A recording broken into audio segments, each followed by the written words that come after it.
from Wednesday, the parking units, and equally from tomorrow, we're going to start with the markets, but this will now be with the Kongowea market.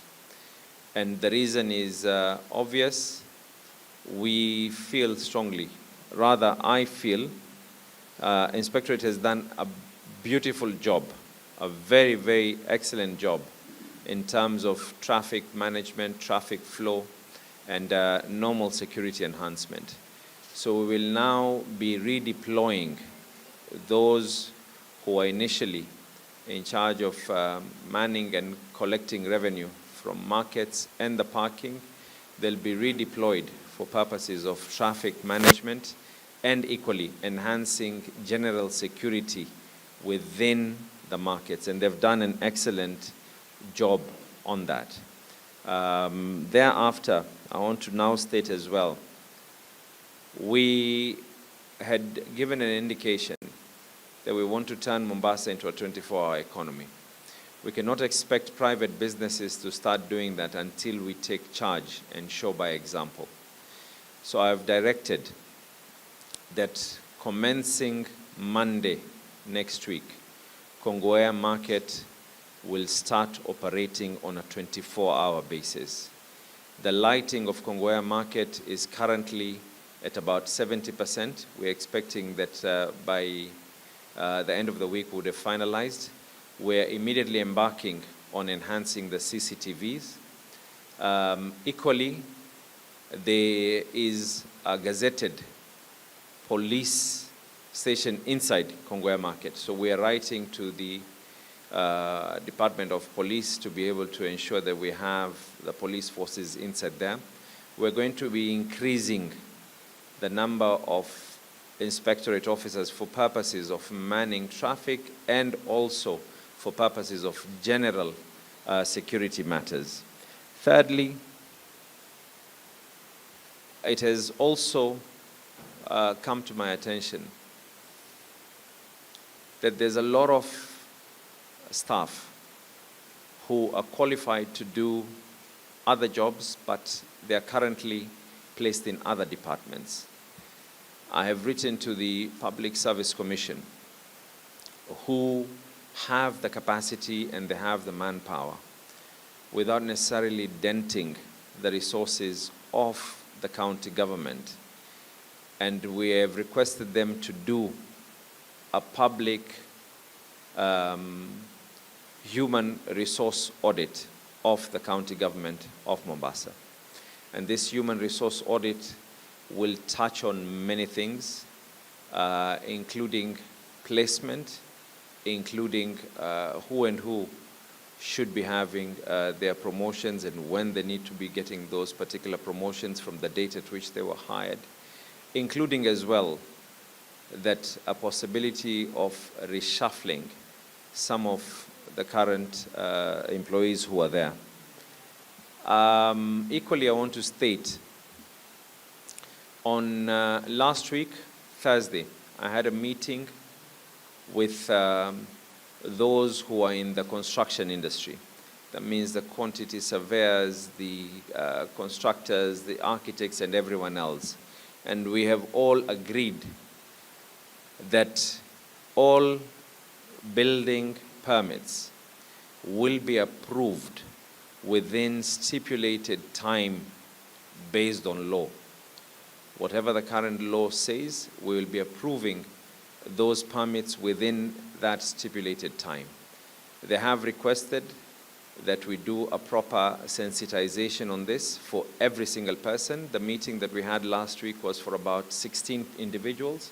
So this one is going to be on Thursday. It will be an open forum for everyone. We have the database of everyone who has ever applied for them to be able to come. The way it is going to be is approvals will be done with minimal involvement of necessarily a person saying that, you know, they have to go and see so-and-so for them to get approvals. Everything will be done online with minimal human contact as much as possible. On the same note, we have agreed with them, and I'll be stating the teams to them. We will be doing a building audit. The building audit will be able to tackle two things. One, as much as we're going to be authorizing buildings to be done, but those buildings have to be done in accordance with law. We need to know that those buildings, the sewer system is as the way it should be. We need to know issues like parking, refuse, and everything else. And also that the building permits, whatever it is that was paid, this building audit will be for those buildings that are currently ongoing. No one will be stopped, but it is only right for us not to go back to the same mistakes where buildings are being put all over without necessarily having access to the necessary systems like the sewer and drainage systems. And that is going to be done on Thursday this week. A venue will be communicated to those who have already been able to apply. Today afternoon, we'll be having a meeting with all elected MCAs and even those who have been nominated. Thereafter, we're also going to be meeting with the ward administrators and sub-county administrators. For the purpose of that meeting is the Solid Waste Management Act, which is in force right now as we're speaking. It is something that was passed in the last county assembly, and we intend to enforce it. It stipulates that there will be committees within different areas, and those committees will now be able to identify and agree based on community involvement where is the best place to have a transfer point. We are closing down. We do not want to hear any more of illegal dump sites within the city. And the public will be informed that between this time to this time, you will be in a position to take your garbage, or the person or group or company that you have decided to use to collect the garbage from your homestead will be able to take garbage to a certain location between this time up to this time. And that will be communicated very heavily. The same way, if we have been able to do what needs to be done, and we are striving to ensure that within the first 100 days, we retain back Mombasa's glory of being as clean as it ought to be, then this has to be collective effort. So the public as well will be informed of the punitive measures that will be there for those who decide to just throw garbage all over the place. We cannot allow it. We can't have people taking gunny bags and just throwing them in the middle of the roads. But that is something that will be discussed in detail today afternoon. So I thought just to inform the public right now that for the purposes of cess, parking, and markets, those who will be in charge for revenue collection will be identified. They will be having a uniform, and they'll have a tag for purposes of avoidance of doubt. With your own phone, wherever you are, as long as it is a phone with a camera, you can be able to identify that truly this person has been given the job to be able to do the revenue enhancement. The team from the inspectorate who have been doing an excellent job in traffic management and overall security enhancement.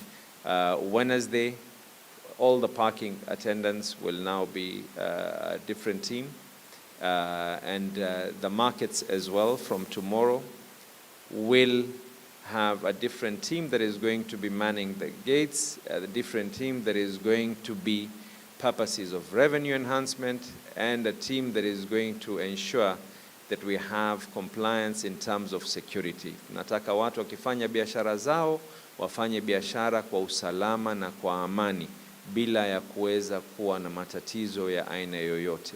Na kuanzia Jumatatu nimetoa amri, kama ni taa ziwekwe, kama ni maaskari waongezwe, lakini serikali ya kaunti ya Mombasa itakuwa ni katika mstari wa mbele kuhakikisha tuna uchumi wa masaa 24. Hatuwezi kuambia watu wa mashirika ya kibinafsi waanze wao ikiwa sisi wenyewe hatujaonesha mfano. Tutakuwa katika mstari wa mbele kuonesha baada ya soko hiyo ndio tuanze na hizi soko nyingine zote. Na vile vile nimeandika barua kwa Public Service Commission waweze kufanya human resource audit inamaanisha ya kwa watu wanaofanya katika baraza la Mombasa, kaunti ya Mombasa, tuwajue ni wangapi, wangapi wako katika department gani, wangapi wanastahili waweze kupatiwa promotion, wangapi wanafanya kazi na zile ambazo kwamba ni qualifications zao pengine hazistahili wafanye pale, wanaweza kwenda katika department nyingine. Haya yote tutaweza kuyafanya. Siku ya Alhamisi nitakutana na wote ambao wameweza kuapply kujenga katika jiji letu, ili waoneshwe njia muafaka ya kuweza kupata approval zao, bila kusema ya kwa wanaanza kupiga mafoleni katika maofisi, ama lazima umjue mtu fulani na fulani. Sheria zile siku ambazo zinakubali uweze kupatiwa approval yako, sheria itafuatwa, approval zitoke kwa wakati huo. Lakini kwa wakati huo huo pia vile vile tumekubaliana na wale wakuu ambao ni stakeholders, na tutawaelezea wale wote wengine wote ya kwa hapa katika hili baraza nimeitisha report kujua tuna maengineer wangapi, na mimi mwenyewe pia nimeshtuka tunapata kuna wengine ni maengineer lakini mtu wamepelekwa agriculture, tuna wengine ambao kwamba ni architect wamepelekwa departments nyingine.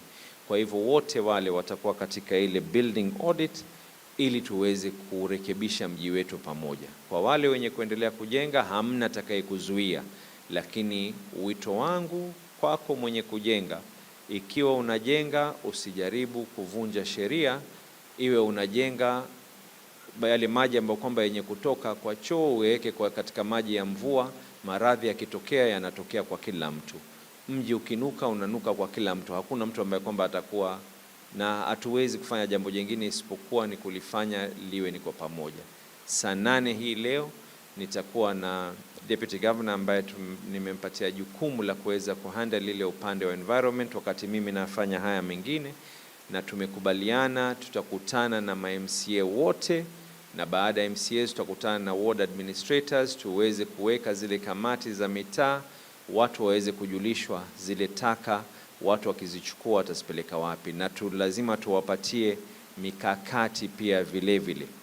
Tumetoa ahadi ya kwa katika hizi siku 100 tutaweka tenda kandarasi ambayo kwamba itakuwa ni iko wazi kwa dunia nzima kwa watu watakaoweza kutusaidia na mambo ya kusafisha zile taka, ile tunaita recycling, ili zile taka ziweze kutumika kwa mambo mengine.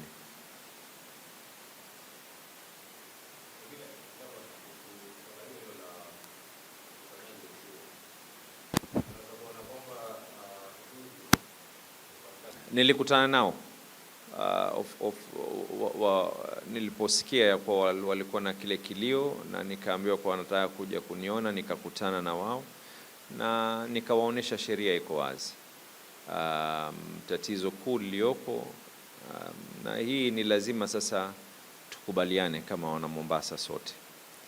Haya mambo ya kusema ya kwa sheria inasema lipa shilingi 10, wewe uamue ya kwa shilingi 5 nitalipa, ama shilingi 3, shilingi 2 nyingine iende kwa huyu na shilingi 1 iende kwa huyu, hayo tutayaacha katika mji huu, na hamna bei yoyote iliyoongezwa. Kila kitu kiko vile vile. Tena mimi natoa tena uhakikisho, ikiwemo ni watu wa tuktuk na watu wa matatu, tulitoa ahadi ya kwa hizi gharama wanazolipa tutazipunguza. Finance bill chini ya uongozi wa Abdulsamad Sharif Nasser itatoka takriban kiasi ya wiki moja hivi, tutaipeleka kwa county assembly na tutaipeleka through public participation, tutapunguza hizi bei. Lakini zaidi ni lazima tuwe na compliance. Haiwezekani ya kuwa kuna wengine hatutoweza kuendeleza huu mji. We cannot have sacrificial cows. Yani wengine wanaambiwa ya kwa wewe lipa, wengine hawalipi. Na nataka kutoa mfano tu kama hizi za parking, natoa mfano wa hii element moja ya tuktuk na ya matatu. Tutatoa kabisa haya mambo ya kuambia watu lazima uende Shimanzi in person, ukifika kule upatiwe approval ya kwa kweli wewe unafaa. Ukimaliza kupatiwa approval yako ya Shimanzi, unatoka unakuja hapa County Hall, upige foleni, upatiwe sticker. Kila kitu kitaenda kidijitali. Utalipa kutoka kwa simu yako, hata ikiwa umepaki mahali pale ulipo, unalipa pale pale. Kutakuwa na revenue enhancers ambao kazi yao itakuwa ni kuscan, kwa sababu ukishalipa unaweza kuichapisha katika bureau yoyote, ama hata kama hujaichapisha wale revenue enhancers wanaweza key in ile number plate ya ile gari yako na itajulikana ya kwa lao umelipa ama kulipa. Ikiwa tutapunguza yote haya, mambo ya fedha yapunguzwe, mambo ya kufanya kazi za watu ziwe rahisi, lakini pia tutaongeza penalties ikiwa umeamua bado kutoweza kufuata zile sheria. So we are looking at it in terms of an aggregate. Whatever it is that we were collecting, and so far this is only one stream, revenue collection from the cess points. We have seen an average. There are some days that the figures go high, but one thing is for sure, it has never been lower than what it was. So there are certain days, and we are still looking at the trends, because certain days of the week as well, where revenue collection will definitely go lower. You have to also understand that it has been like about almost about 7 days since we started these new teams. So on average, it has risen by 70%. But again, on a daily basis, figures tend, on Sundays, you expect figures to go less in terms of collections. On other days, the figures go high. Like I said, the figures change on a daily basis. There are days where the figures are 500,000 shillings. There are days that figures have shot up to about 1.8 million shillings, 1.6, 1.7. So we looked at it in terms of the aggregate. The aggregate of the increase is an aggregate of about 70%.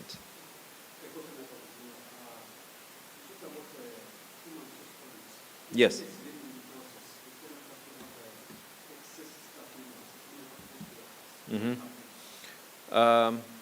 If we have ghost workers, we'll call.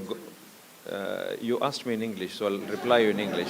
The next time you want to ask me an answer in Kiswahili, you will ask me in Kiswahili, sio? Sasa wewe umeniomba ya kuwa nitajaribu kufafanua Kiswahili. Umeniambia ya kuwa ikiwa tumeweza kufanya na tukagundua ya kuwa kuna wafanyakazi ni wengi kupita kiasi, kwanza hamna atakayefutwa kazi. Ikiwa wameajiriwa na ni wengi, si makosa yao ya kuwa ni wengi. Sharti ni letu sisi kuweza kuangalia wataenda katika department gani na gani na gani. Kama nilivyosema hapa mbeleni ya kwa watu wa inspectorate, tungependelea zaidi waende katika traffic management.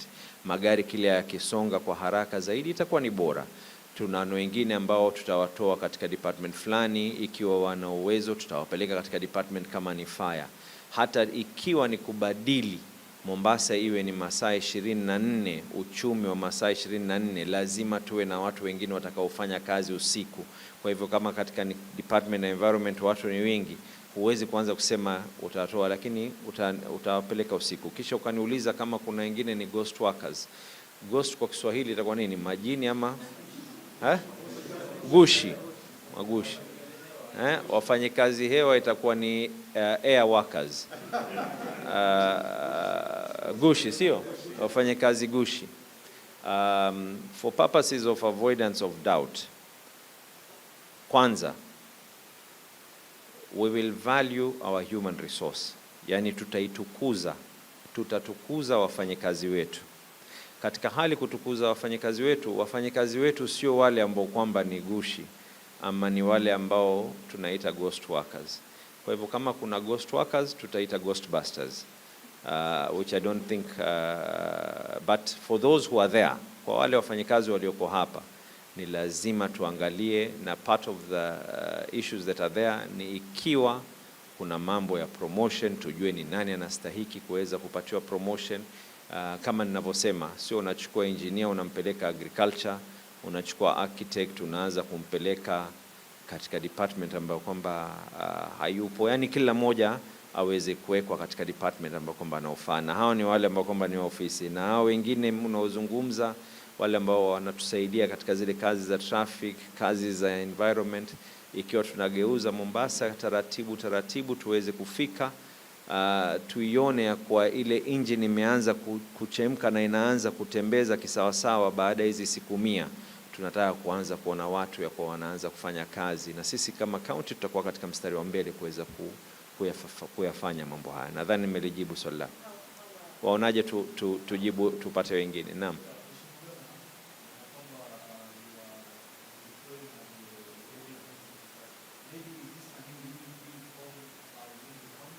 Yes.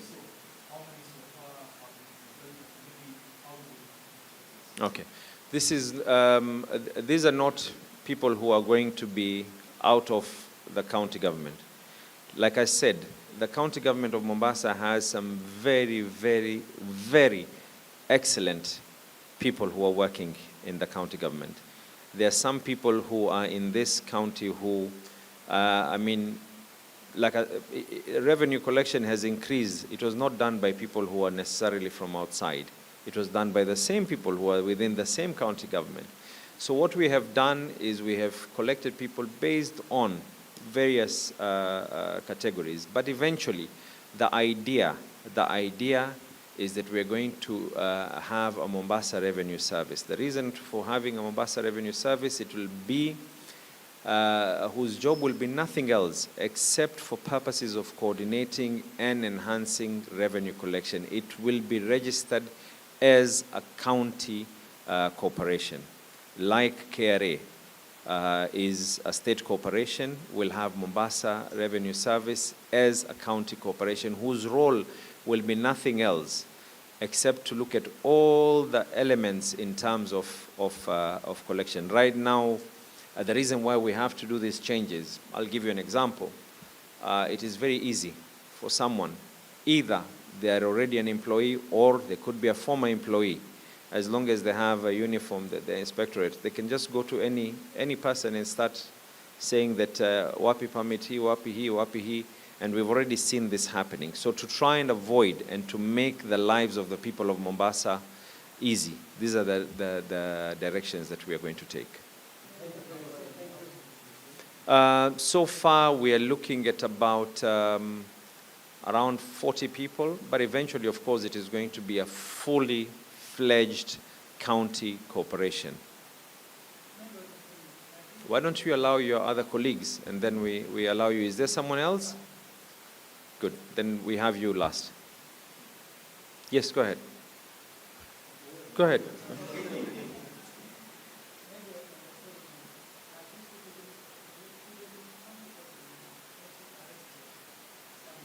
The Mombasa Revenue Services bill will actually be a bill that is going to have all these aspects in place. However, for purposes of revenue enhancement, the role of these teams is just for purposes of that enhancement. I want to equally state as well that we are working with the police as well. Security is vital, and it's extremely important. So once we have the Mombasa Revenue Services Bill, which we hope that will be passed by the County Assembly into an act, that element of enforcement as well will be there. You will realize that we did not call it a Mombasa Revenue Authority or Mombasa Revenue Force. It is a service. Yes.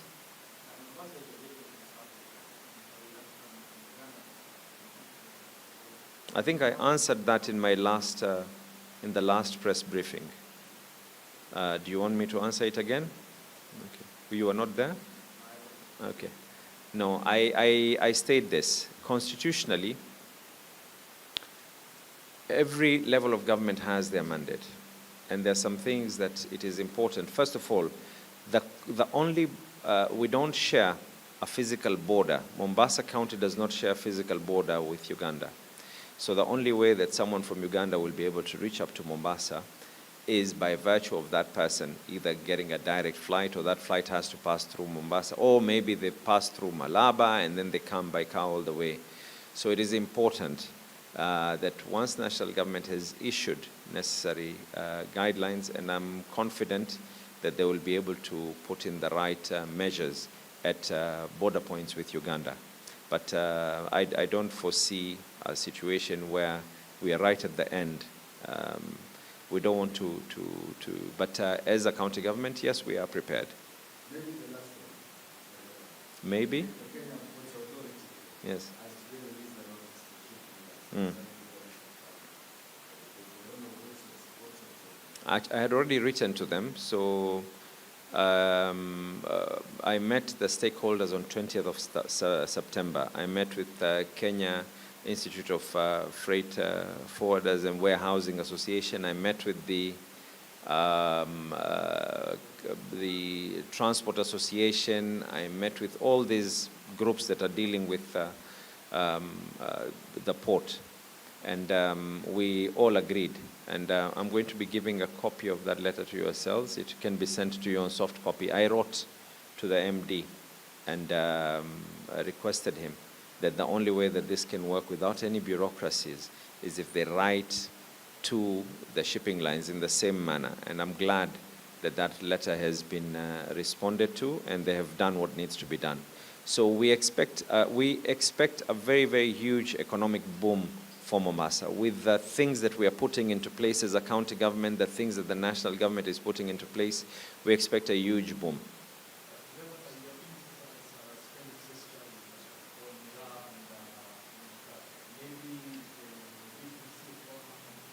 Executive orders cease upon the exit of an executive. So by law, those have already ceased upon the departure of the former governor. However, there's a new finance bill that is going to come up, and we are going to be open to discuss with everyone. Asanteni sana, eh?